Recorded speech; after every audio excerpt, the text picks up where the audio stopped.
Todos os irmãos, que todos estejam na paz, na graça de Cristo. Desde já eu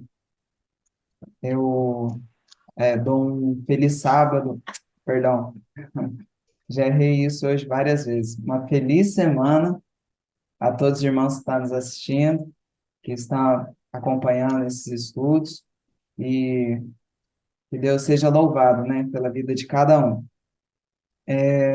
Amém, Bom, amém. sem mais delongas, eu convido todos aqueles a fazermos mais uma oração antes de iniciarmos esse estudo. Todos aqueles que puderem, né? Vamos orar mais uma vez antes de nós iniciarmos. Né? Oremos. Santo Deus, grandioso e maravilhoso Pai, que habita nas alturas dos céus, louvado e engrandecido seja o teu nome, ó Pai. Queremos agradecer a Ti por este povo, Pai, o povo que se chama pelo teu nome, estar te buscando.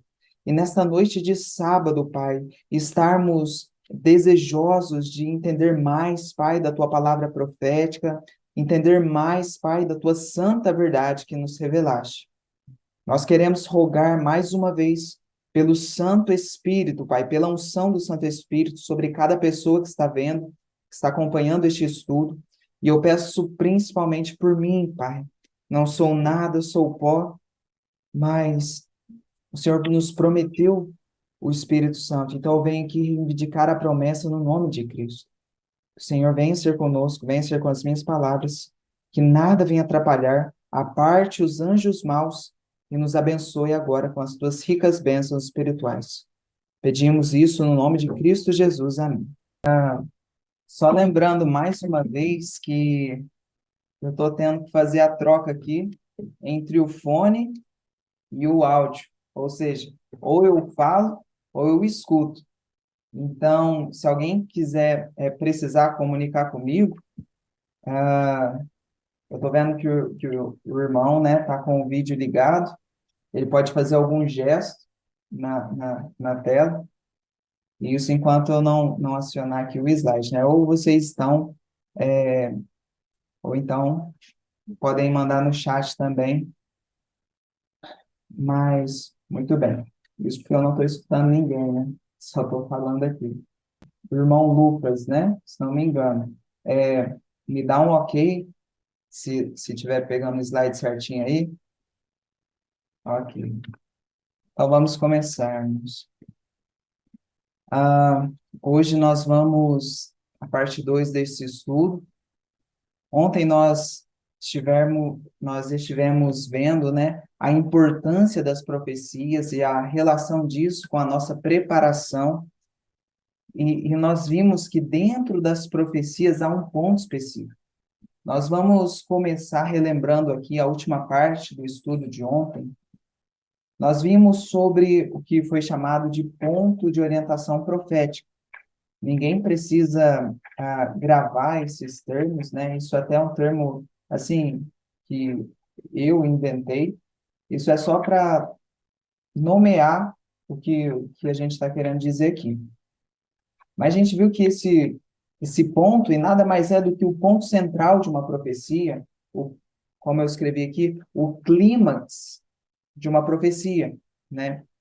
Então, é muito importante nós nos atentarmos dentro de uma profecia, qual que é o clímax ali dessa profecia.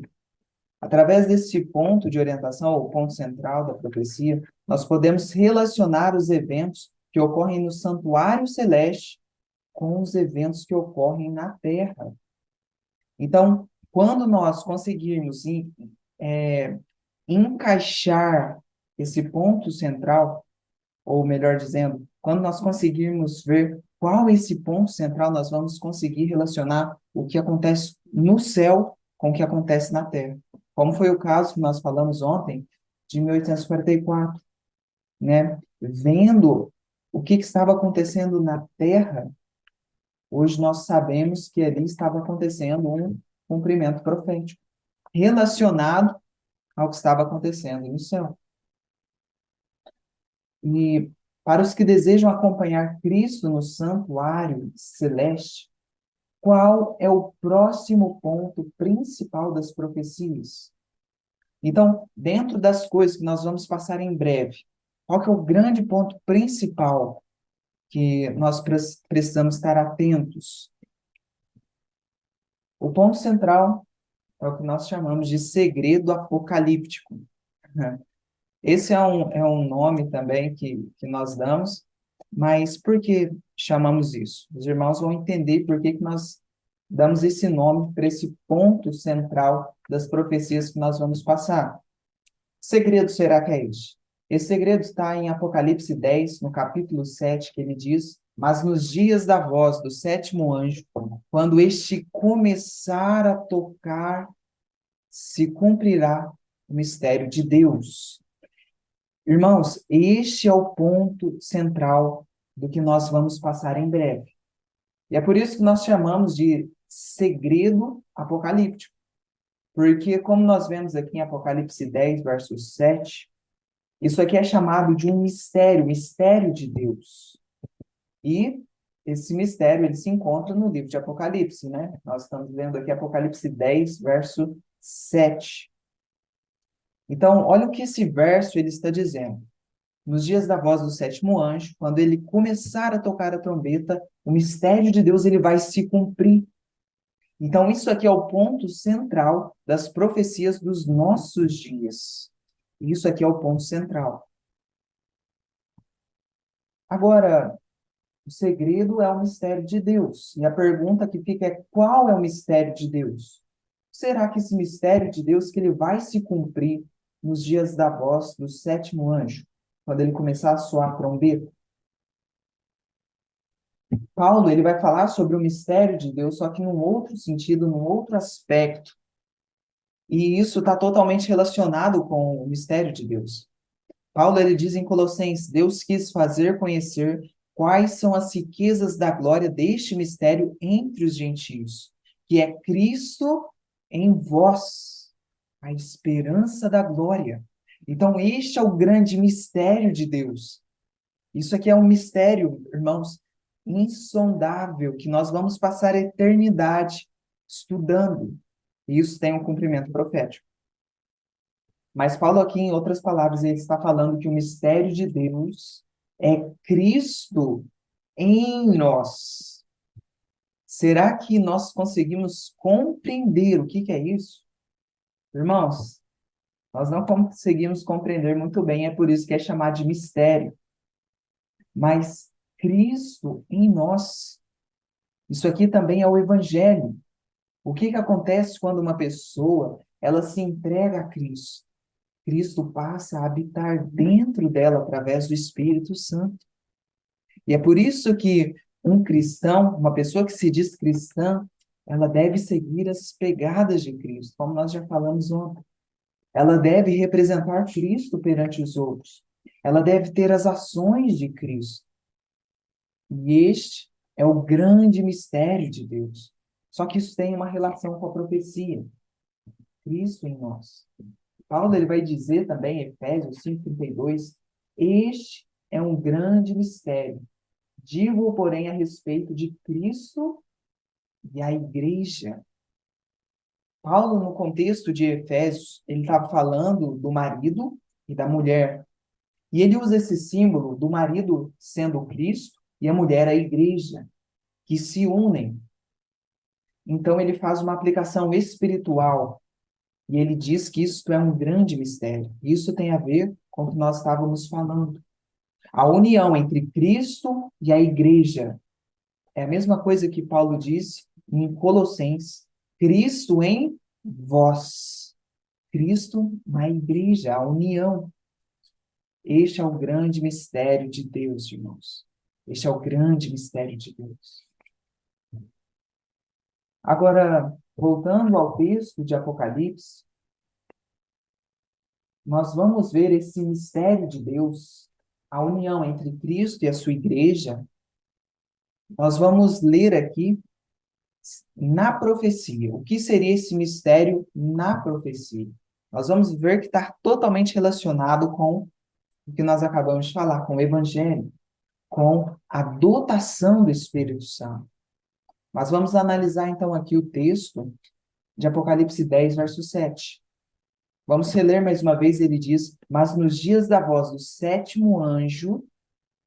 Então, o que será que é esse sétimo anjo? Vamos perguntar para a Bíblia. O que é o sétimo anjo? O sétimo anjo, Apocalipse 10, ele é uma sequência depois que foi dado seis outros anjos que haviam tocado trombetas. Isso tem um cumprimento histórico. Mas nos dias da voz do sétimo anjo, quando ele começar a tocar, vai se cumprir o mistério de Deus. Aqui eu faço um breve parêntese. Eu chamo a atenção dos irmãos para a versão que é usada da Bíblia, né? Ah, não vamos falar muito sobre isso, mas entendido que a versão King James 1611, e se alguém tiver dúvida, depois nós podemos conversar sobre isso, ela é a melhor versão, é a mais perto do original, escrito pelos apóstolos, principalmente se referindo ali ao Novo Testamento, né? Mas não vamos entrar muito nessa questão. Eu digo isso porque algumas outras versões, elas vão falar coisas diferentes, então pode dar sentidos diferentes em algumas palavras. Mas enfim, então esse verso ele diz que o mistério de Deus, ele vai se cumprir quando o sétimo anjo ele começar a tocar trombeta. Agora, que trombeta é essa? Será que isso já aconteceu? Será que isso está no passado? Será que vai acontecer? Será que o mistério de Deus ele já se cumpriu? Vamos ver. O que diz o sétimo anjo? O sétimo anjo ele está em Apocalipse 11, verso 15, e diz assim, olha só. E tocou o sétimo anjo a sua trombeta. E houve no céu grandes vozes que diziam: o reino do mundo passou a ser de nosso Senhor e de seu Cristo. Agora, irmãos, vamos comparar os dois textos. O primeiro texto ele diz que o mistério ia se cumprir quando o sétimo anjo começasse a tocar. E quando nós vamos ao sétimo anjo, o que acontece quando ele começa a tocar? O que os anjos falam lá no céu? O verso diz que o reino do mundo ele passou a ser de Jesus. Então, nisso, nós podemos saber qual é o mistério de Deus aqui no Apocalipse. É a mesma verdade que Paulo falou, só que em outras palavras, como nós vamos ver mais para frente nesse estudo. Qual é o mistério de Deus, então, irmãos?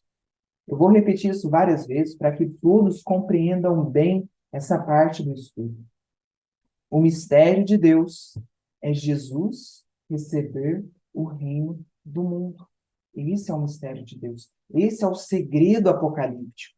E esse, irmãos, é o ponto central das profecias que nós vamos passar. Muitas das vezes nós temos, como adventistas, nos pautado com o decreto dominical, com o que o Papa está fazendo, ou com o que as coisas que estão acontecendo no mundo, e nós devemos sim olhar para estas coisas. Mas mais atento do que isso é relacionar essas coisas que acontecem na Terra com os eventos que acontecem no céu. E o que vai acontecer no céu? Qual é o ponto central da profecia? É Jesus receber o reino lá no céu. Isso aqui é muito importante para nós. O mistério de Deus é Jesus receber o reino. Irmãos, Jesus recebeu o reino desta terra. Esse é o ponto central das profecias dos nossos dias.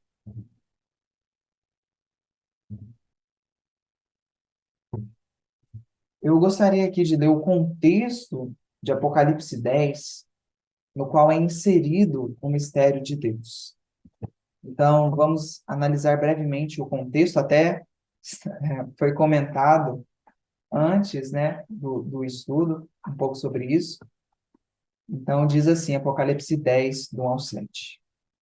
E vi outro anjo forte que descia do céu, e tinha na mão um livrinho aberto.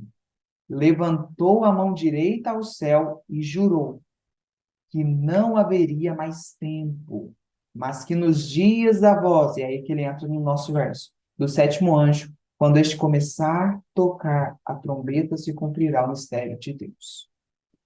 Então, irmãos, nós não vamos estudar muito profundamente aqui Apocalipse 10. Creio que, como os irmãos demonstraram, né, já tem um conhecimento aqui desta parte da profecia. Como estava sendo comentado, e ao que eu falei para a irmã Conceição, eu enfatizo aqui também, o livrinho, isso, pelo menos segundo os meus estudos, o livrinho aberto de Daniel, ele não é o mesmo livro, ou ele pode estar relacionado, mas ele é diferente do livro apresentado em Apocalipse 5. O livro aqui de Apocalipse 10, ele é o livro de Daniel claramente, irmãos. Claramente. É só nós compararmos esse capítulo com o capítulo 12 de Daniel. Nós vamos ver claramente que esse livrinho aberto é o livro de Daniel. E além disso, nós temos a palavra profética inspirada por Ellen White, que ela confirma isso. Então, ela vai dizer que isso que foi aberto era parte da profecia de Daniel, né, que foi selada até o tempo do fim. Então, vamos entender aqui o contexto que fala do mistério de Deus. Nós vimos que ele tinha na mão o livro em aberto e ele jurou que não haveria mais tempo. O que será que esse anjo está querendo dizer? Vou tentar explicar isso aqui não com as minhas palavras. Vamos deixar que o espírito de profecia ele explique.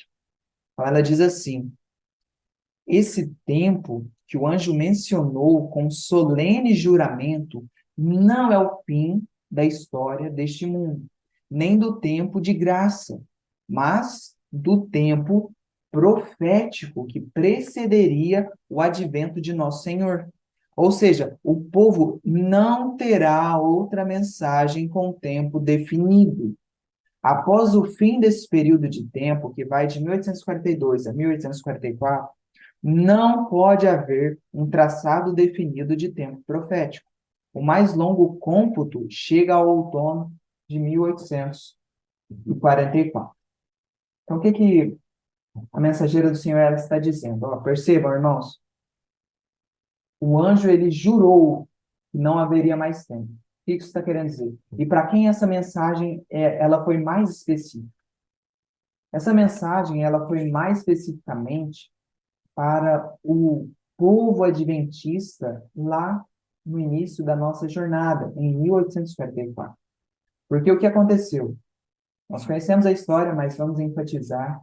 Eles, de forma resumida, acreditavam que Cristo voltaria no outono de 1844, segundo a profecia. Deus havia levantado esse movimento. E Deus tinha permitido que eles não se apercebessem dessa falha na leitura da profecia. Então, teve a grande decepção, que inclusive está no contexto de Apocalipse 10, quando o livrinho ele se torna amargo, o livro de Daniel.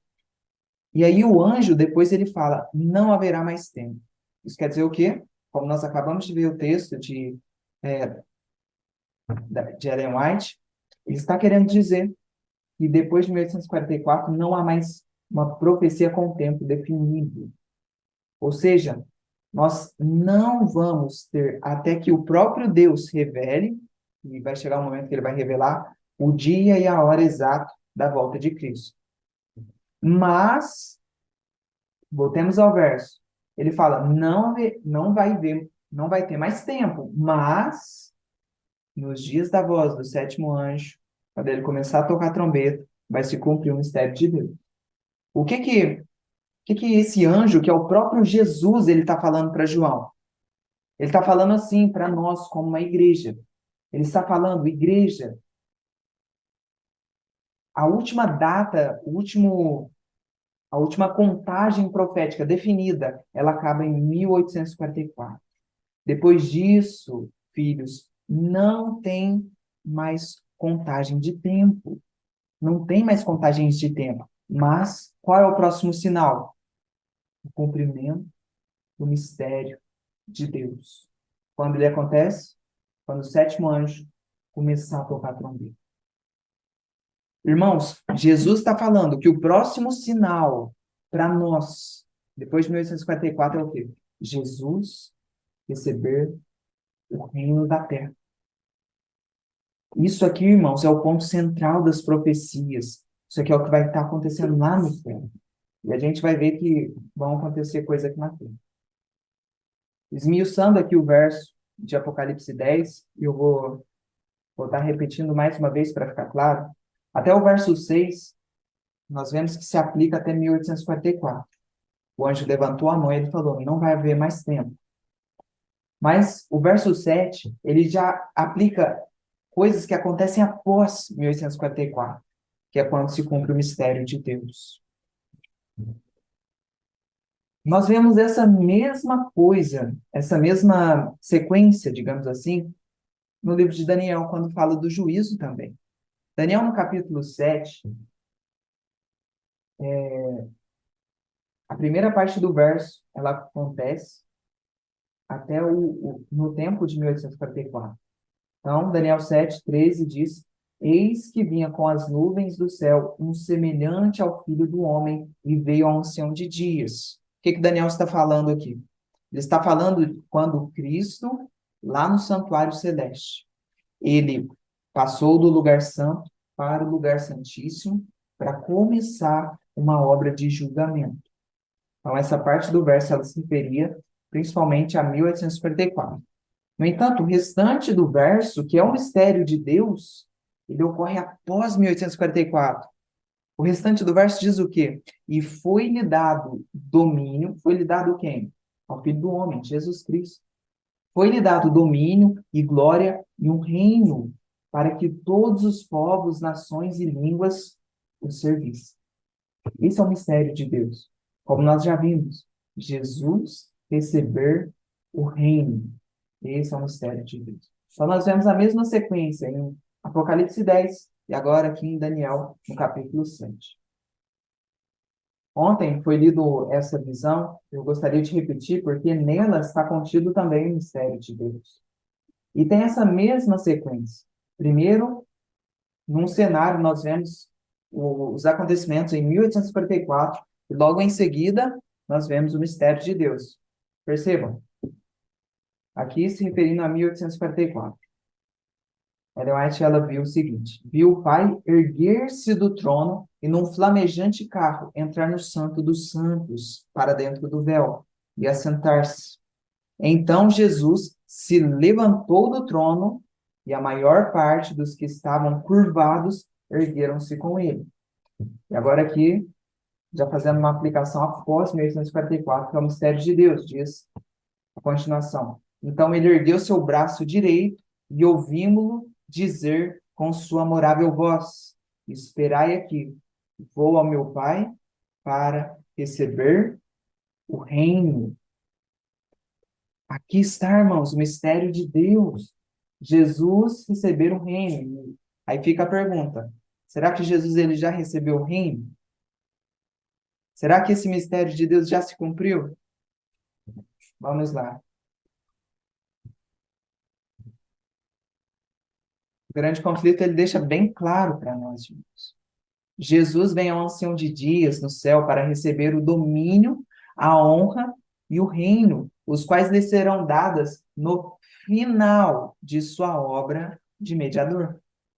Então é quando ele estiver acabando a sua obra de interceder pelo seu povo aqui na terra, é que ele vai receber o reino. Isso aqui é muito importante para nós, irmãos. Existem pregadores que dizem que a sétima trombeta ela já começou a tocar. Mas não começou, irmãos. Porque quando ela começa, acontece o mistério de Deus. E o mistério de Deus ainda não aconteceu. Ele acontece, como acabamos de ver o grande conflito, no final da obra de mediação. E na profecia tem como nós sabermos que estamos chegando perto desse final, mas ainda não chegamos no cumprimento dessa profecia, porque coisas vão estar acontecendo na frente. Primeiros escritos também nós confirmamos ainda mais isso, né? Jesus ainda não recebeu o reino. Diz assim: cada caso fora decidido para a vida ou para a morte.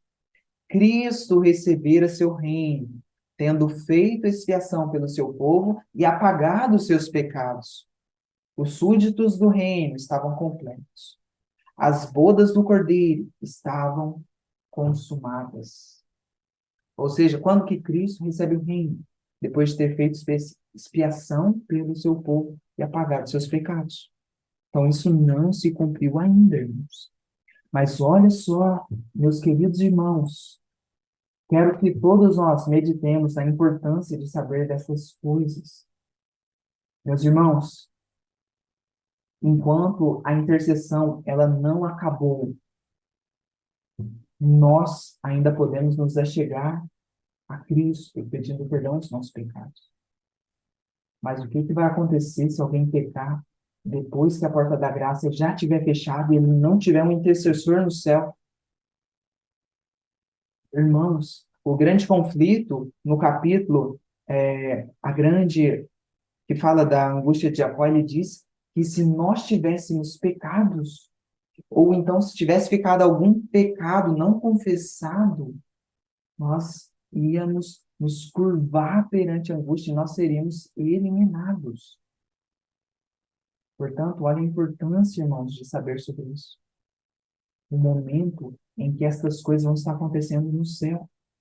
É muito importante que nós compreendamos essas coisas. E isso está relacionado com a nossa preparação. Porque hoje, irmãos, nós precisamos estar nos arrependendo dos nossos pecados, confessando os nossos pecados e abandonando os nossos pecados.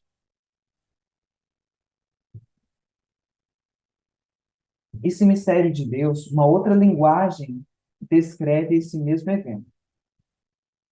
Então, nós vimos que o mistério de Deus é Jesus receber o reino.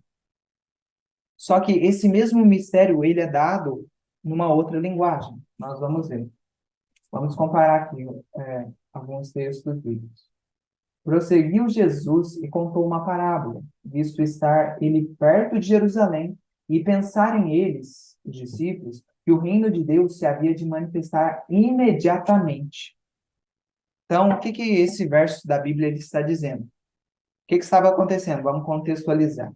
Jesus ele estava chegando perto de Jerusalém e os discípulos estavam pensando: olha, agora Jesus ele vai se fazer rei sobre o povo de Deus. Agora o reino de Deus ele vai se manifestar. Jesus, sabendo que eles estavam pensando essas coisas, então ele conta uma parábola. E aí ele começa dizendo assim, prestem atenção na parábola. Disse, pois, Jesus, certo homem nobre partiu para uma terra distante para receber um reino e depois voltar. O que Jesus está falando aqui? Um certo homem, Jesus estava chegando perto da sua crucifixão e depois da sua ressurreição e, por seguinte, a sua ascensão ao céu. Ele estava falando a parábola do que ele ia fazer. Ele fala, um certo homem nobre, era o próprio Jesus, partiu para uma terra distante. Jesus estava falando o que para os discípulos? Eu vou partir para uma terra distante. Não vou ficar aqui com vocês. Eu vou para o Pai. Eu vou para o Pai para fazer o quê? Para receber um reino e depois voltar. O que acontece antes da volta de Jesus, então? Jesus recebe o reino. Antes da volta de Cristo, o mistério de Deus se cumpre, e é Jesus receber o reino. Vamos comparar agora com essa outra parte aqui de Lucas. Jesus está falando mais uma vez, ele diz, sede semelhantes a homens que esperam seu Senhor, quando houver de voltar das bodas, para que quando vier e bater, logo possam abrir. No verso anterior, nós vimos que primeiro ele recebe o reino e depois ele volta. E agora nesse verso ele diz que ele vai voltar do quê? Das bodas. Então, as bodas, irmãos, é uma outra linguagem para dizer a mesma coisa. É uma outra linguagem para falar do mistério de Deus, para falar sobre Jesus receber o reino. E Ellen White, ela deixa isso muito claro aqui no Grande Conflito também, diz assim: todos os que, mediante o testemunho das Escrituras, aceitam as mesmas verdades, seguindo a Cristo pela fé, ao entrar ele na presença de Deus para efetuar a última obra de mediação e para, no final dela, receber o seu reino, todos esses são representados como estando a ir às bodas. Então, olha só, aqueles que estão acompanhando, como nós falamos ontem, Jesus pela fé, no santuário celeste, estão atentos à obra de mediação, estão confessando seus pecados, se arrependendo e abandonando seus pecados cada dia na escada da santificação, abandonando pecados, confessando, se purificando. E esses são representados como estando indo para onde? Para as bodas, para o casamento.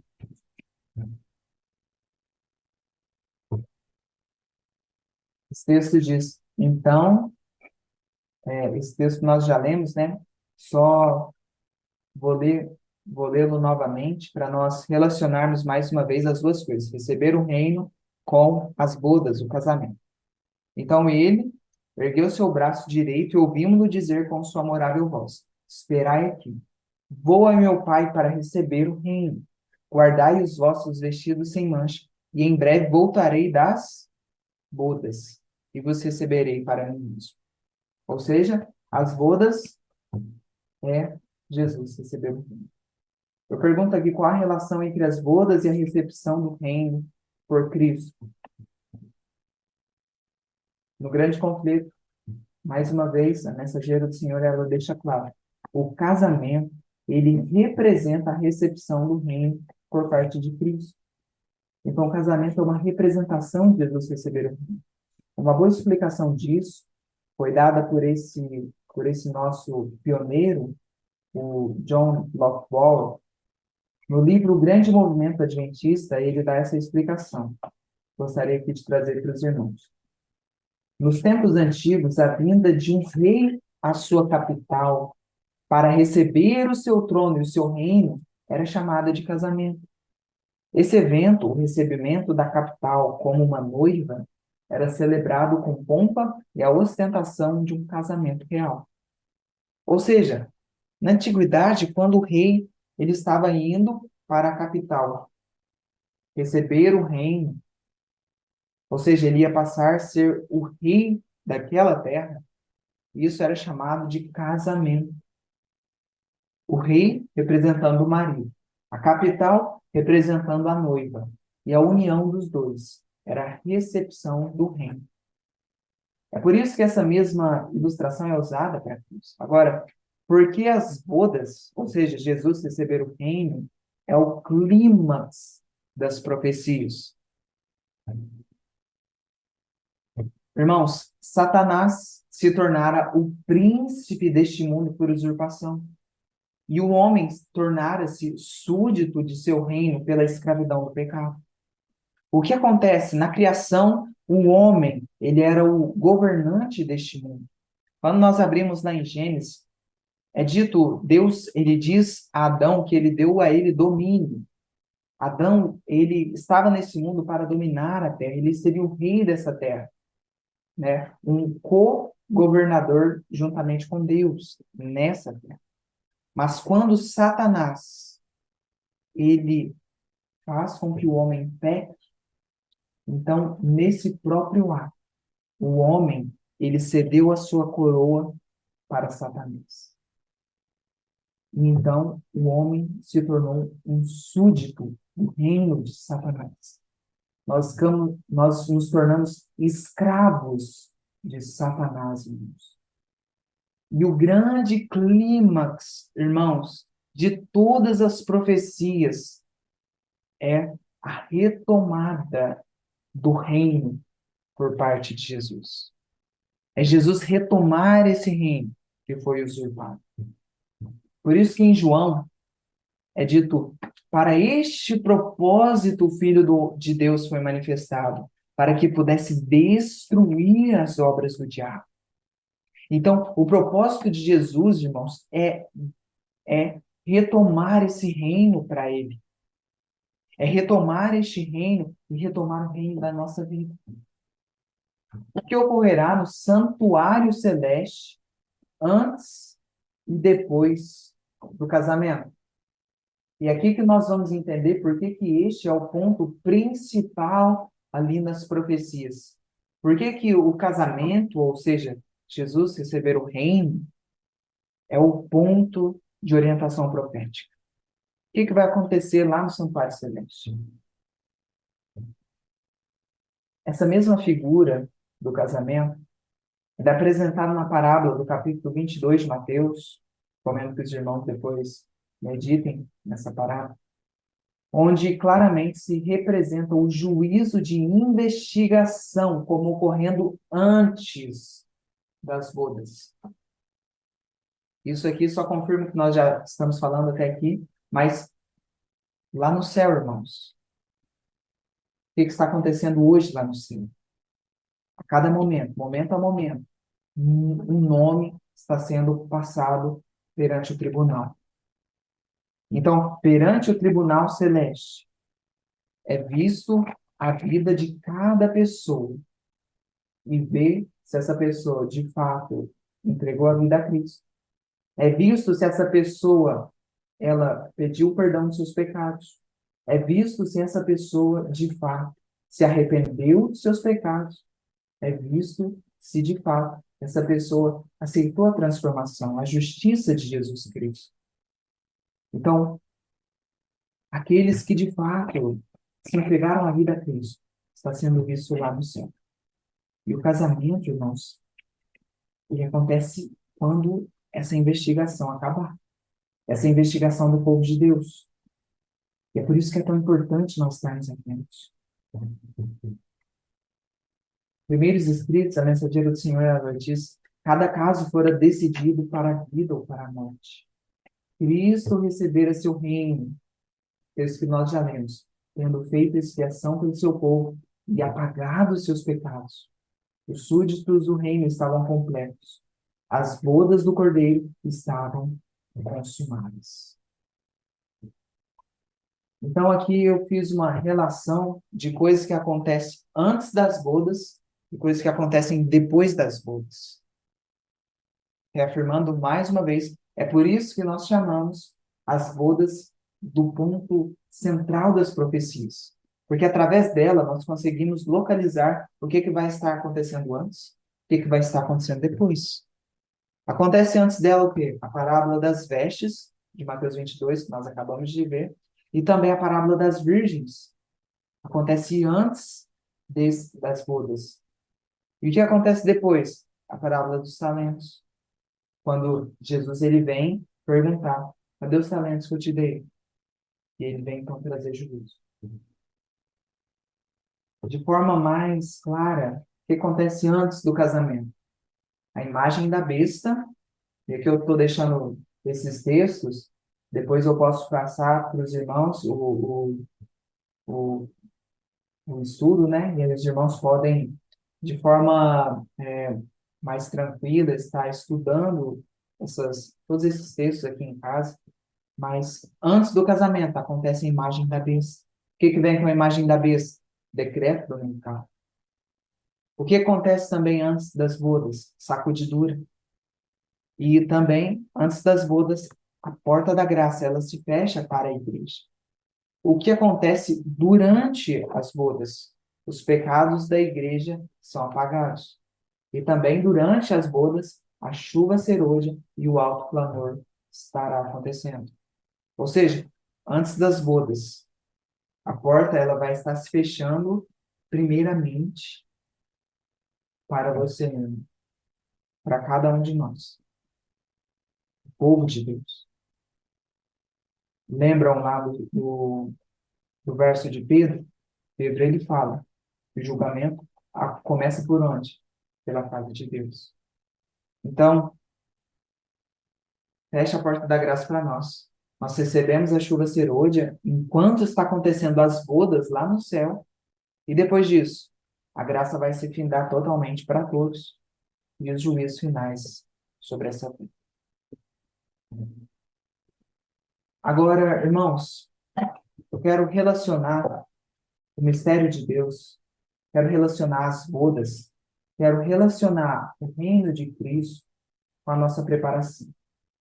E por isso nós vamos entender agora algo muito importante, o processo de restauração do reino de Cristo, como que Cristo ele faz as coisas. Nós vimos que Satanás ele usurpou o reino da terra, e para Cristo retomar este reino tem todo um processo. Nós vamos estar vendo esse processo agora de forma breve. O grande conflito ele diz: conforme é usada na Bíblia, a expressão reino de Deus designa tanto o reino da graça como de glória. Então perceba, irmãos, que tem dois reinos: o reino da graça e o reino da glória. Reino da graça, qual que é esse reino da graça? O reino da graça foi instituído imediatamente depois da queda do homem, quando fora concebido um plano para a redenção da raça culpada. Existiu ele, então, no propósito de Deus e pela sua promessa. E mediante a fé, os homens podiam tornar-se súditos seus. Contudo, não foi efetivamente estabelecido antes da morte de Cristo. O que a mensageira do Senhor ela está falando? O reino da graça, irmãos, ele começou assim que o homem pecou. Quando o homem peca, foi deixada uma promessa, né? Gênesis 3:15. Deus prometeu ao homem: eu vou colocar inimizade entre o homem, ou melhor dizendo, entre a mulher e a serpente, entre a descendência da mulher e a descendência da serpente. Então, Deus ele coloca essa inimizade. Isso nada mais é do que o reino da graça. A partir do reino da graça, nós podíamos então nos tornar súditos de Deus e não de Satanás. Agora, o que mostra que nós somos súditos de Satanás? O pecado. O que nos mostra que nós somos súditos de Deus? A transformação e o perdão dos nossos pecados. Falando mais sobre o reino da graça, diz assim: quando, porém, o Salvador rendeu sua vida, em seu último alento, clamou: está consumado, assegurou-se naquele instante o cumprimento do plano da redenção. Ratificou-se a promessa de libertamento feita no Éden ao casal pecador. O reino da graça, que antes existira pela promessa de Deus, foi então estabelecido. O que está dizendo aqui? O reino da graça, até a morte de Cristo, ele existiu somente como uma promessa.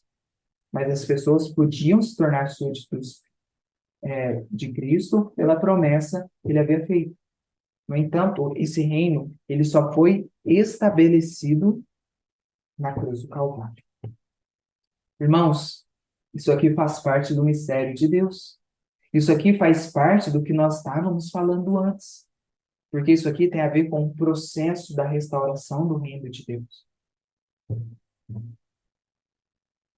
Falando mais um pouco sobre o reino da graça, o reino da graça de Deus está sendo agora estabelecido, visto que corações que têm estado sobrecarregados de pecado e rebelião se rendem à soberania do seu amor. Então, Jesus ainda hoje está estabelecendo o reino da graça. Ainda hoje ele está estabelecendo esse reino. Irmãos, esse reino é a mesma coisa que nós estávamos falando antes. O que é Jesus receber o reino? É o mistério de Deus. É Cristo em nós. Então, esse mistério, ele está se cumprindo hoje, dia a dia, ou deve estar se cumprindo hoje, dia a dia na nossa vida.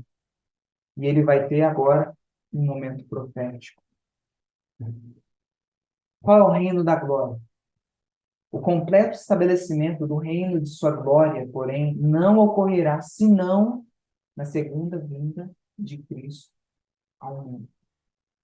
Então vejamos, vamos entender bem essas coisas. Jesus ele começa a receber o reino antes de voltar à terra.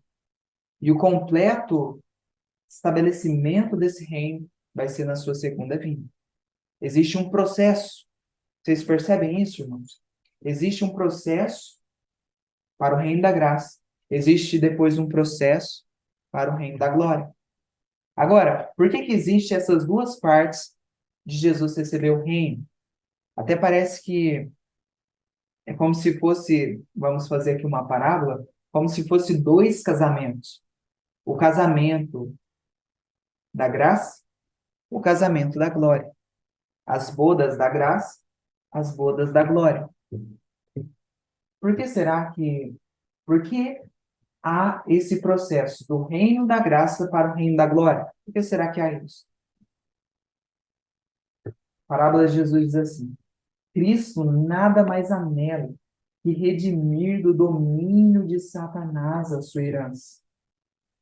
Todavia, antes de sermos libertos do poder de Satanás exteriormente, precisamos ser redimidos de seu poder interiormente.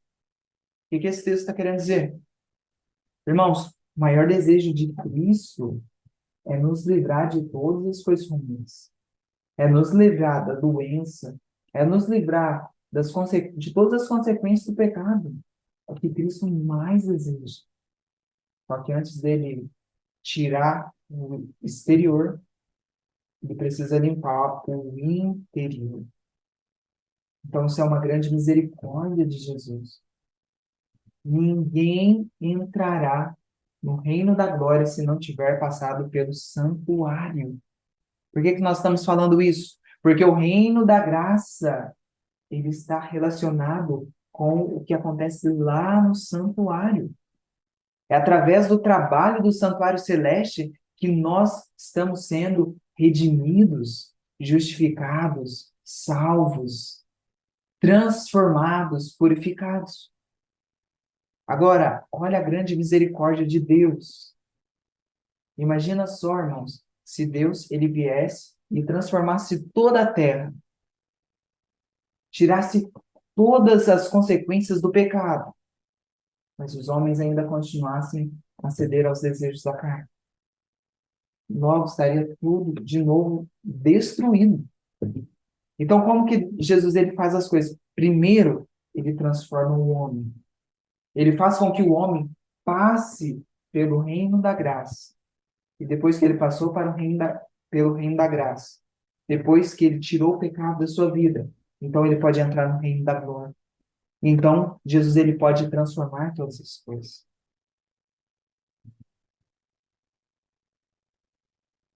Enquanto Jesus ele não recebeu o reino lá no céu, o que que nós devemos estar fazendo aqui na terra? Irmãos, essa é uma visão de Ellen White, ela é muito impressionante. É muito impressionante. Gostaria que os irmãos prestassem atenção nesse ponto. Ela diz assim: em meu sonho, um sentinela se achava à porta de importante edifício. Poderíamos pensar, o sentinela ele está à porta do casamento. E perguntava a cada um que vinha em busca de entrada: recebeste o Espírito Santo? Ele tinha na mão uma fita métrica e apenas muito poucos eram admitidos ao edifício. Vosso tamanho como ser humano não é nada, dizia.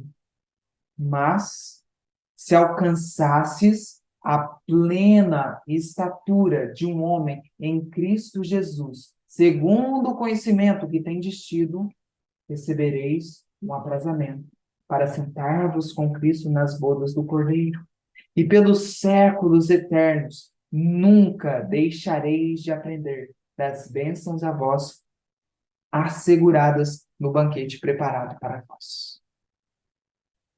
O que que Deus espera de nós, irmãos? Eu vou repetir. se alcançasses a plena estatura de um homem em Cristo Jesus, segundo o conhecimento que tendes tido. Agora, o que será que isso quer dizer, irmãos? Eu gosto de trocar as palavras de forma mais simples. E isto é,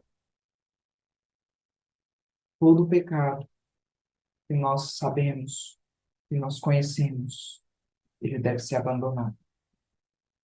Tudo aquilo que nós cremos, segundo o conhecimento que nós temos de Jesus Cristo, nós precisamos viver uma semelhança dele. É isso que Deus está esperando. E todo o santuário, os anjos do céu, eles estão focados nesse trabalho agora. Eles estão focados para que nós aceitemos Cristo receber o reino do nosso coração. E esse preparo está sendo feito, como o texto diz, para que nós consigamos entrar nas bodas. Irmãos,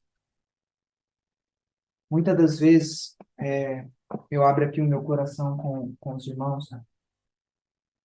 Muitas das vezes nós nos alegramos, não nos alegramos, mas sentimos mais conforto em mensagens que, como que se desse um tapa nas nossas costas e dissesse para nós que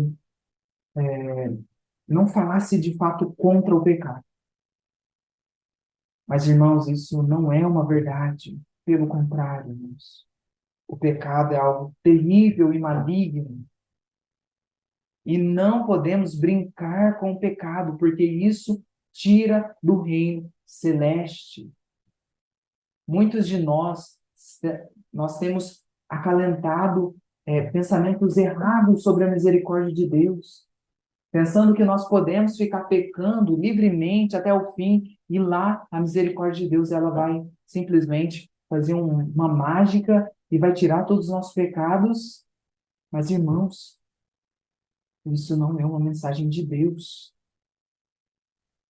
Então, nós precisamos tomar cuidado com isso.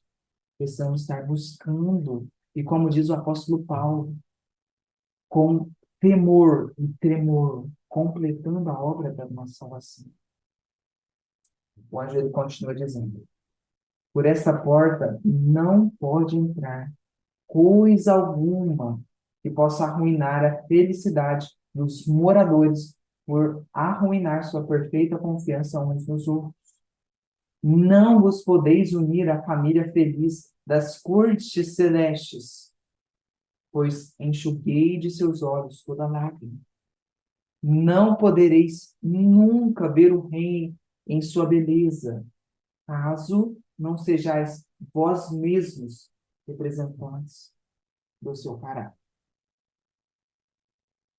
Então, lembrando, mais uma vez, segundo o conhecimento que nós temos de Cristo, nós precisamos andar em semelhança com Ele. Eu gostaria de um texto que me ajudou a entender muito bem isso, um outro texto de Ellen White, é um que diz assim que nós devemos cumprir o dever conhecido. É isso, irmãos, é isso que nós devemos fazer. Aquilo que nós sabemos que devemos fazer, façamos. Então, esse foi o nosso estudo de hoje. Eu espero que cada um de nós venhamos estar atentos, irmãos, com essa obra que está acontecendo no céu, e tem um cumprimento profético, mas nos lembramos que antes de chegar ao reino da glória, tem o reino da graça, tem o reino da oportunidade. Não há ninguém que tenha ido num estado tão terrível, maligno e pecaminoso, que Cristo não possa perdoar, que Cristo não possa purificar, redimir, transformar e salvar. Mas, para entrar no reino da glória, precisamos passar pelo reino da graça. Não adianta nós estarmos atentos à profecia se não estivermos sendo transformados pelo reino da graça. Amanhã nós vamos falar um pouco mais sobre o mistério de Deus, que é Jesus receber o reino, só que relacionado à nossa preparação. A preparação para Jesus receber o reino desta terra. Todos nós possamos fazer decisões, possamos meditar na nossa vida, possamos tirar tempo dessa vida conturbada para ver o que nós precisamos melhorar. E para orar assim como Davi, que Deus mostre as nossas imperfeições e nos ajude a ser transformados. Só para finalizar, gostaria de dar uma promessa que, para mim, é muito preciosa. Judas, o livro de Judas, o verso 24, ele diz assim, na minha versão: Ora, aquele que é poderoso para impedir-vos de cair e para apresentar-vos sem defeito, diz a minha versão, diante da presença de sua glória, com abundante alegria. Então, isso é uma promessa de Deus. E a promessa, ela se cumpre na nossa vida quando nós cremos nela. Então, nós precisamos crer nessa promessa. O que ele está dizendo aqui? Que Deus, ele tem poder para nos impedir de cair. Ele tem poder para nos apresentar sem defeito. Nós precisamos nos apegar a este poder. Nós precisamos buscar este poder. E ter fé que Cristo, ele vai cumprir as suas promessas. Uma outra promessa também, só para finalizar então, que eu gosto bastante e que acalenta muito meu coração, é a promessa de Filipenses 4,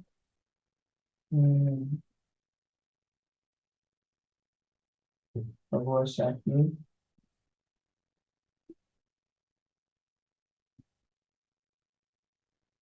Bom, não vou ficar procurando aqui, mas depois eu posso falar, se eu lembrar. Mas Deus, ele diz, Paulo, ele fala que aquele que começou a boa obra em nós há de terminar até o dia de Jesus Cristo. Então, possamos nos encher dessas promessas, crer nessas promessas e aceitar essas promessas. Amém, irmãos? Então, agora, convido todos para finalizar isso tudo, fazermos mais uma oração. Aqueles que puderem, oremos então. Santo Deus, grandioso Pai, que habita nas alturas dos céus, louvado e engrandecido, ó Pai, seja o teu grande nome. Nós queremos agradecer, Pai, por este estudo. Nós vemos a importância de estarmos atentos, Pai, ao que está acontecendo no Santuário Celeste. E queremos pedir, Pai, que o Senhor venha terminar a obra na vida de cada um que está aqui estudando, que o Senhor venha terminar a obra da vida, transformar-nos, Pai, a semelhança, como diz o apóstolo Paulo, da medida, da estatura, da plenitude de Cristo Jesus. Ó, Pai, por favor, nos ajude a sermos transformados pelo Teu poder. O Senhor venha ser conosco, esteja nos guardando, livrando, protegendo todo o mal. O Senhor venha ser com todas as pessoas, as famílias representadas que estudaram esta noite, e nos prepare para o estudo de amanhã. Pedimos no nome de Cristo Jesus. Amém.